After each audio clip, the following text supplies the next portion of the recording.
Halo, assalamualaikum warahmatullahi wabarakatuh. Selamat pagi, gimana kabar sobat Abil tutorial sekalian? Sehat selalu ya. Dan gimana hari ini, semuanya aktivitasnya lancar ya. Dan di tanganku ini ada Samsung A30 ya, A30 dengan keluhan LCD-nya bergerak-gerak sendiri alias tidak normal ya. Dan si pemiliknya pun memutuskan untuk mengganti LCD, namun si pemilik beli ataupun bawa LCD-nya sendiri. Nah, beli di online katanya. Dan kita coba buka backdoornya ini ya. Dan kebetulan di sini juga pernah diservis ya. Backdoornya mudah sekali dilepasnya. Kita akan lepas baut-bautnya dulu. Kita akan percepat saja.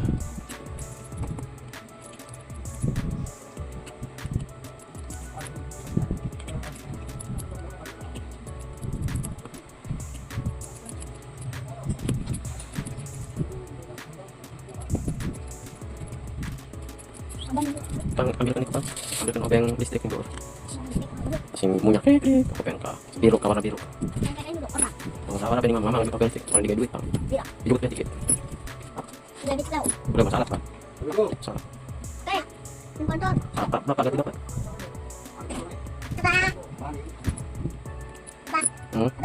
ih main baik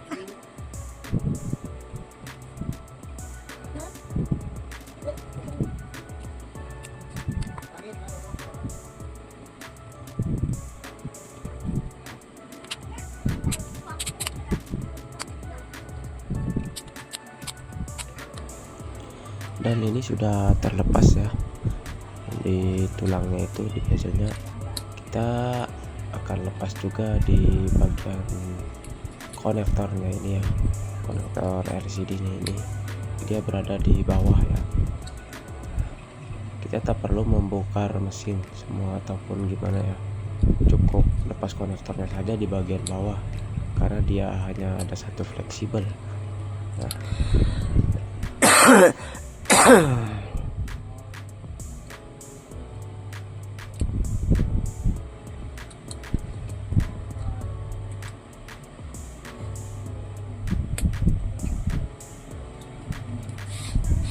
ini sepertinya LCD-nya masih original ya, masih bawaan pabrik karena apa jadul dan kemungkinan ini cara melepasnya pun butuh waktu ya biasanya. emang apa Karena dia pengelemannya double tip ada di bagian tengah LCD. apa dos Baik, kita akan coba lepas itu dos perlahan ya.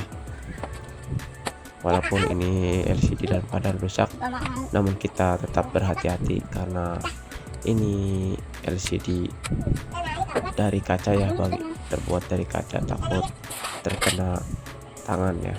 Oke, kita akan lepas.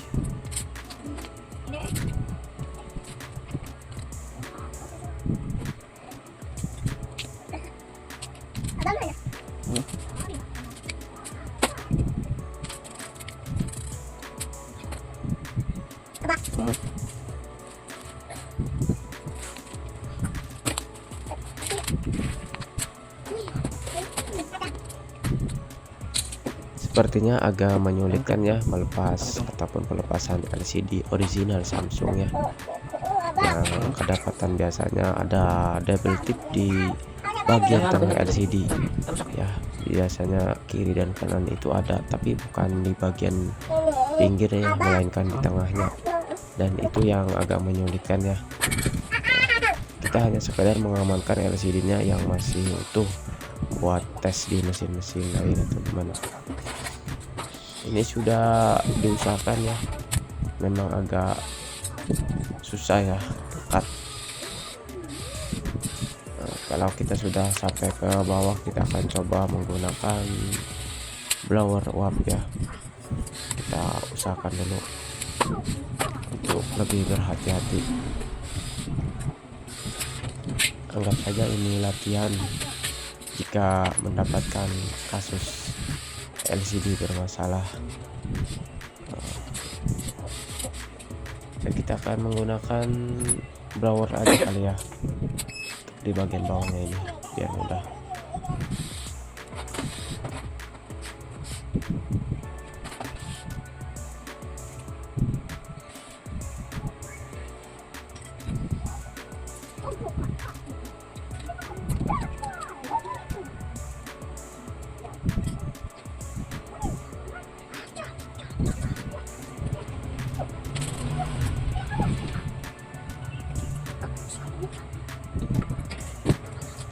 Dan alhamdulillah ini sudah terlepas ya, ini tulangnya. Dan ini LCD-nya ini di bagian tengah ini ya, double tipnya ini. Kemudian kita bersihkan di bagian tulangnya ini dari sisa-sisa lemnya ya, biar tidak mengganjal. Usahakan maksimalkan sebersih mungkin ya, biar tidak terganjal. Karena sepengalaman saya di Samsung itu bezelnya terlalu tipis, apalagi LCD-nya itu tidak dicek di toko langsung ya, atau beli LCD online itu kan tidak ada tes di tempat ya, alias kita seperti untung-untungan ya. Kebiasaannya dia itu tebal kalau LCD di online itu, apalagi konsumen itu bukan cari kualitas, biasanya dia nyari murah ya. Nah yang ini LCD-nya ya, kita belum coba, dan si bezel itu atau tulang itu sudah, menurut saya sudah bersih dan tidak ada yang mengganjal. Dan ini kita akan coba lakukan pemasangan atau pengetesan dulu terlebih dahulu, apakah presisi atau tidak. Jika presisi kita langsung lem permanen, kalau jika tidak kita akan konfirmasi dulu kepada pemiliknya, nah, agar tidak menjadi perdebatan di kemudiannya. Oke baik, kita akan coba pasangkan LCD-nya ini.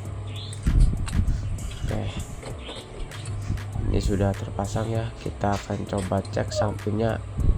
Nah bisa dilihat ya rekan-rekan semua, di sini agak menggantung ya, LCD-nya itu agak tebal, tapi agak pilek. Dan ini bisa dilihat tuh agak ngongkong ya, jadi dia celahnya itu begitu besar sehingga kita juga bingung ya mau mengelemnya. Nah seperti ini, mau tidak mau dia cahaya dari LCD-nya itu akan keluar, dan ada kemungkinan besar juga air bisa masuk, terus terbentur sedikit dia akan pecah. Nah beginilah resikonya jika beli LCD di online. Bukan berarti di online itu semuanya jelek ya, bagus ya, cuma yang kualitas bagus itu biasanya harganya lumayan mehong ya, sama seperti di toko. Nah, dan sebagian besar konsumen itu mencari barang itu yang cocok dan murah tanpa memikirkan kualitas dari LCD-nya itu tersendiri ya. Dan seperti ini hasilnya, kita tidak bisa melanjutkan tanpa ada konfirmasi dari pemiliknya ya. Kita akan konfirmasi dulu, kalau jikalau ada kesepakatan yang kita sepakati bersama untuk memasangnya, kita pasang ya, kalau tidak ya kita cancel saja ya, seperti itu ya. Baik, untuk rekan-rekan semuanya agar lebih berhati-hati dalam memilih sesuatu untuk kita beli, ini hanya sekedar saran dari saya saja untuk merekomendasikan beli LCD itu di toko langsung agar bisa dites presisinya, dites cara kenormalannya dan sebagainya. Dan seperti itulah ya resiko membeli barang di online, yang mau gak mau apapun hasilnya kita terima ya. Baik, sampai di sini saja, semoga bermanfaat. Wassalamualaikum warahmatullahi wabarakatuh.